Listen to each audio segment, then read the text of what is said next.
تو ہم کیا کریں گے اپنے خواتین کے ساتھ؟ ان کی جو اللہ اللہ کر کے کچھ ریپرزنٹیشن بنی ہے ریزروڈ سیٹس کے تھرو، اگر وہ بھی گھر میں بیٹھ جائیں تو ہم کس قابل ہو جائیں گے؟ ہمارے سے آگے تو مجھے صرف ایک افغانستانی نظر آ رہا ہے جہاں پہ عورتوں کی پارٹیسپیشن زیرو ہے۔ کیا ہم یہ چاہتے ہیں کہ اللہ نہ کرے پاکستان کی خواتینوں کو جو تھوڑا بہت ملا ہے، جن کو اسپیس ملی ہے، وہ بھی ختم ہو جائے؟ تو یہ ایک بہت ریلیونٹ اور بہت کیا کہتے ہیں، بہت سوچنے والی ٹاپک ہے کہ یہ ہیٹ سپیچز کے خلاف کوئی نہ کوئی ایسی لا ڈرافٹ ہو جو کہ عورتوں کو تحفظ دے۔ لیکن اس میں صرف ایک مسئلہ یہ ہے کہ جب ہیٹ سپیچ کی آپ بات کرتے ہیں تو وہ صرف عورتوں کے لیے ٹارگیٹڈ نہیں ہوتا، وہ ملٹی سیکٹورل ہے، وہ ملٹی ریلیجنس کے ڈفرینٹ اینگلز کو بھی ٹچ کرتا ہے۔ تو کیونکہ انٹرنیشنل سطح پہ UN میں بھی کوئی ایسا لیگلی ڈرافٹڈ لا موجود نہیں ہے، کیونکہ یہ اتنا سینسٹیو ایشو ہے کہ اگر آپ صرف عورتوں کو اٹھائیں گے تو پھر جو یہ باقی ملٹی سیکٹورل ایشوز ہے وہ بھی کہیں گے کہ کیوں نہیں۔ تو یہ آپ کی بات صحیح ہے، لیکن پاکستان جیسے ملک میں، تھرڈ ورلڈ کنٹریز میں، پھر پاکستان میں جہاں پہ ایک یونیک یہ بات ہے کہ ریزروڈ سیٹس کے تھرو عورتیں آتی ہیں، تو مجھے لگتا ہے کہ ہمارے نیشنل لیول پہ کوئی ایسی لا ضرور ڈرافٹ ہونی چاہیے جو کہ عورتوں کو تحفظ دے۔ میرا نام بینش عرفان ہے اور میں پشاور ڈسٹرکٹ وومن ونگ کی میں وائس پریزیڈنٹ ہوں۔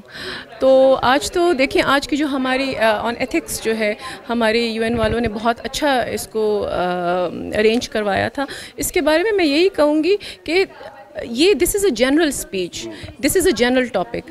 آپ کی جہاں پر بھی ورک پلیس پہ ہیرسمنٹ ہو رہی ہے، ہیرسمنٹ ضروری نہیں ہے کہ مرد اور عورت کی ہو، ہیرسمنٹ ورک پلیس پہ وومن ٹو وومن بھی ہوتی ہے۔ اور آپ دیکھ رہے ہیں ٹویٹس پہ ہوتی ہے، سوشل میڈیا پہ کتنی تذلیل کی جاتی ہے پولیٹیشینس کی، فیمیل پولیٹیشینس کی۔ تو کائنڈلی اس کو کنڈیم کریں، پارٹی کے اندر بھی جو فیمیلز ہیں وہ بھی کنڈیم کریں، اور جو دوسری پارٹیز کی فیمیلز ہیں وہ بھی کھڑی ہوں، اس پہ آواز اٹھائیں، کیونکہ آخر میں اسلام تو سب کا ایک ہی ہے نا، مذہب تو سب کا ایک ہی، اور ہمارے مذہب میں تو یہ نہیں سکھایا گیا ہے کہ کسی فیمیل کی جو ہے تذلیل کی جائے، چاہے وہ کسی بھی ٹاپک پہ ہو، چاہے وہ کسی اسٹینڈرڈ پہ ہو، چاہے وہ کسی پارٹی پہ ہو۔ تو کائنڈلی اس چیز کو کنڈیم کرنا چاہیے، اور ہم سب مل کر ہمیں آواز اٹھانی چاہیے ایز اے ہیومن بینگ نا۔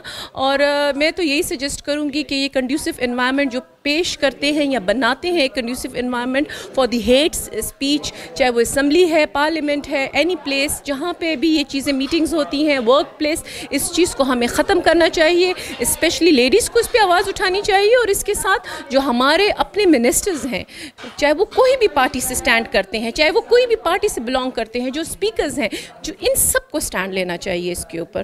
تو تبھی ہمارے ملک میں یہ جو ایک نیگیٹو امپیکٹ آ رہا ہے، بس اور کچھ نہیں ملتا ایک لیڈی کے لیے، تو ایک نیگیٹو اسپیچ کر دینا، چاہے وہ جھوٹ بھی ہو، ایک ٹھپا لگا دینا، دس از ویری رانگ۔ یہ تو انسانیت میں آتا نہیں ہے، this it should be condemned. میں رباب مہدی ہوں، I am the former regional commissioner on workplace harassment, اور میں بائی پروفیشن لائر ہوں۔ اور آج بہت اہم کانفرنس ہوئی ہیٹ اسپیچ کے حوالے سے، جو کہ وومن پارلیمنٹیرینس کے خلاف ہوتی ہے۔ اور آپ یہ دیکھیں کہ کوئی بھی پولیٹیکل لیڈر خاتون ایسی نہیں ہے جس کے خلاف ہیٹ اسپیچ نہ ہوئی ہو، حالانکہ ہمارا بہت گلوریس پاسٹ ہے۔ پاکستان میں شروع ہوا فاطمہ جناح بیوی، she came in the electoral process. ہمارے پاس ایک وومن پارلیمنٹیرین بھی رہی ہے۔ اس کے بعد we've had a glorious past as far as women are concerned، لیکن پھر بھی اس کانفرنس کا مقصد یہ ہے کہ آپ یہ دیکھیں کہ جب آپ ہیٹ اسپیچ کا نشانہ کسی کو بناتے ہیں تو وہ خواتین جن کے پاس گارڈز ہیں، گن مین ہیں، ایفلوئنٹ بیک گراؤنڈ سے ہیں، تو وہ پریشر پھر بھی سسٹین کر لیں گی۔ لیکن جو آن میرٹ آگے آنا چاہتی ہیں، جو کسی پارٹی کے منشور کو آگے لے کے جانا چاہتی ہیں، جو کسی کی سوچ کو، جو کہ ایک طبقے کو ریپرزینٹ کرتی ہیں، تو ان کا پھر پولیٹیکل پروسیس میں آنا اور اس پہ پارٹیسپیٹ کرنا بہت مشکل ہو جاتا ہے۔ تو اگر یہ ہیٹ اسپیچ کے خلاف ریکمنڈیشنز پاس ہوتی ہیں CSW میں بھی، اور پھر ان کو کیونکہ پاکستان میں امپلیمنٹ ہونا بھی از ویری امپورٹنٹ، تو پھر ایوری بڈی کین یہ ہماری 52% پاپولیشن ہے جی، they are full of merit, تو ان کی پولیٹیکل پارٹیسپیشن جو ہے وہ یقیناً اس کو انہانس کیا جا سکتا ہے۔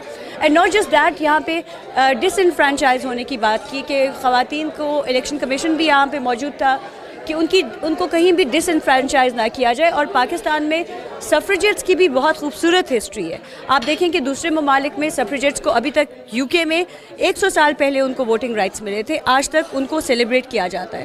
تو ہمارے پاس تو یہاں پہ لیونگ لیجنڈز ہیں, ان کی بھی کنٹریبیوشن کو, لیکن کیونکہ وہ عام طبقوں سے ہوتی ہیں, عام گھرانوں سے ہوتی ہیں, تو اس طرح سے ان کو سیلیبریٹ اور ان کی اچیومنٹس کو سیلیبریٹ نہیں کیا جاتا. سو آئی تھنک یہ جو ایونٹ ہے it would be significant step towards the right direction. جی, ایک خاتون وکیل نتاشا سمن, اور اتفاق سے ان کا تعلق بھی بنو سے ہے. بہت شکریہ. بہت مشکل بنتا جا رہا ہے دن بدن کہ خواتین سوچ رہی ہیں کہ ہم اس سیاست میں کیوں قدم رکھیں کہ جس میں گالم گلوچ ہے, کہ جس میں خواتین کی توہین کی جاتی ہے, خصوصاً سوشل میڈیا کے اوپر. جو خواتین سیاستدان ہیں ان کی, جو خواتین سیاسی ورکرز ہیں ان کی. بطور وکیل آپ کیا سمجھتی ہیں کہ اس کا حل کیا ہے؟ دیکھیے, بقول وکیل ابھی جتنا بھی سیشن ہو رہا تھا, چونکہ پارلیمنٹیرین کا تھا تو میں ضروری نہیں سمجھ رہی تھی کہ میں کوئی بات کروں, اور ایک تو موقع بھی نہیں ملتا, نہ کوئی ویسے سنتا ہے. تو پہلی بات تو یہ کہ اگر ہم قانونی طور پہ بات کریں, جیسے کہ میں وکیل ہوں, تو جیسے عمران خان صاحب نے, میں بیسیکلی PTI کو سپورٹ کرتی ہوں, تو جیسے عمران خان صاحب نے ایک جج, سیول جج کے اوپر کمنٹ پاس کیا تھا اور انہوں نے ہراسمنٹ, ان کے اگینسٹ ہراسمنٹ اپلیکیشن فائل کی تھی, اور عمران خان صاحب نے ان سے معافی مانگ لی تھی. تو جو لا تو کلیئر کٹ ہے اس معاملے میں. کہا جاتا ہے کہ گالیاں دی جاتی ہیں. Now the thing is we should know the definition of harassment. Harassment کی ڈیفینیشن کیا ہے؟ کوئی آپ کو بری بات کرتا ہے, کوئی آپ کو گالی دیتا ہے, کوئی آپ کو غلط انداز سے دیکھتا ہے, ٹچ کرتا ہے, یا آپ کو طنزیہ انداز سے یاد کرتا ہے, دس از ہراسمنٹ. اب اگر آپ کو میں گالی دیتی ہوں تو یہ ہراسمنٹ ہے. اس کا طریقہ تو کلیئر ہے. اب آپ اومبڈس پرسن کے تھرو بھی آ سکتے. Now come to this first one, کہ پولیٹکس میں دن بدن جو ہے عورتیں جو ہے وہ کافی پرابلم فیس کر رہی ہے. میں خود جو ہے ڈسٹرکٹ بنو لیبر ونگ کی سینئر وائس پریزیڈنٹ ہوں PTI کے سائڈ سے. So I am representing that as well. میں خود پولیٹیکل ایکٹیوسٹ بھی ہوں. تو میں یہ سمجھتی ہوں کہ کچھ پروفیشن ایسے ہیں جس میں عام عورت نہیں آ سکتی. اگر وہ وکالت ہے, اگر وہ میڈیکل فیلڈ ہے, یا اگر وہ سیاست ہے. پھر جب ہم سیاست کی بات کرتے ہیں تو سیاست میں دیکھیں آپ کو ہر قسم کے حالات کا سامنا کرنا پڑتا ہے. آپ کو ذہنی طور پہ ہر قسم کی سچویشن کے لیے تیار ہونا چاہیے. آپ کو تھریٹس بھی ملیں گی, آپ پہ حملے بھی ہوں گے, آپ کا کریکٹر اسیسینیشن بھی ہوگا. فار ایگزامپل اگر ہم بے نظیر بھٹو کی مثال لیں, ان کا کتنا کریکٹر اسیسینیشن کیا گیا. آسما جہانگیر کی مثال لیں, although she was not a political person اور anybody like that, but وہ ایک نامی گرامی عورت تھی. ان کے بارے میں کیا بات نہیں کی جا رہی تھی؟ مریم نواز کے بارے میں کیا بات نہیں کی جا رہی؟ So these things are very normal. میری نظر میں جو ہے ان چیزوں کو دیکھنے کا نظریہ ٹوٹلی الگ ہے. میں یہ سمجھتی ہوں کہ جب ایک عورت گھر سے نکلتی ہے تو وہ اپنے ذہن میں یہ بات رکھ کے چلے کہ میرا کریکٹر اسیسینیشن بھی ہوگا. آیا میں کیپیبل ہوں کہ میں یہ ہوگا؟ کریکٹر اسیسینیشن ہوگا, لیکن اس کا حل کیا ہے؟ کیا ہم سوشل میڈیا پہ جو نامناسب کمنٹس ہیں وہ پڑھ کے, سن کے آگے گزر جائیں, یا اس چیز کو روکیں؟ دیکھیں, سائبر کرائم ہمارے پاس آلریڈی ہے. چونکہ میں بنو کی فرسٹ فیمیل ہوں کہ میں وکالت کے پیشے میں آئی ہوں, اور وہاں میں نے اپنے آفس کا انیشیٹو لیا. جب میں سوشل میڈیا پہ آتی ہوں تو مجھے بہت بری, میرے ہی اکاؤنٹ پہ مجھے گالیاں دی جاتی ہیں کہ تمہیں شرم نہیں آتی, برقع تم نہیں پہنتی, اور تم ایسے. میں اگنور کرتی ہوں. اس کی ایک وجہ یہ ہے کہ دیکھیں, جب آپ باہر نکلتے ہیں کچھ چیزیں تو بڑی نارمل ہیں کہ آپ کو سننی پڑیں گی. یس, کچھ لوگوں کے خلاف میں نے سائبر کرائم میں کمپلینٹ بھی فائل کی ہیں, اور ان کی IDs کو بلاک کر دیا گیا, تو وہ دوبارہ اب تک انہوں نے کوئی کمنٹ نہیں کیا.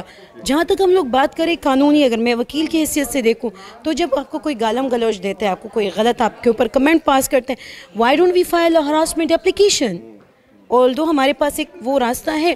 ہم اگر چیختے ہیں کہ عورت یہ ہے, عورت وہ ہے, عورت ایسے, دیکھیں میں نے کافی ایسے کیسز بھی ڈیل کیے ہیں جس میں عورت نے غلط الزامات مرد پہ لگائیں. ہمیں وہ بھی دیکھنے چاہیے پھر, ٹھیک ہے. بٹ میں ایٹ دی اینڈ اس بات کو اتنا ہی کنکلوڈ کرنا چاہوں گی کہ جب ایک عورت گھر سے نکلتی ہے تو وہ, اور جب وہ سیاست میں آتی ہے تو سیاست کوئی معمولی پیشہ نہیں ہے. اس کو عام عورت کی نسبت اپنے جو ذہن کو ہے تھوڑا مضبوط رکھنا چاہیے. کیونکہ وہ ہر قسم کے اتار چڑھاؤ کو فیس کرے گی ایسی سچویشن میں. بہت شکریہ. جی ناظرین, مختلف خواتین کی آراء آپ نے سنی, اور کنکلوژن یہی ہے کہ خواتین کو خود اس چیز کو روکنا ہوگا، اور جو خواتین کی تضحیک ہوتی ہے سوشل میڈیا پر، سیاست کے اندر، مختلف دیگر شعبوں کے اندر، تو اس کو مردوں نے بھی روکنا ہے اور اس کو خواتین نے بھی روکنا ہے۔ بہت شکریہ آپ کا۔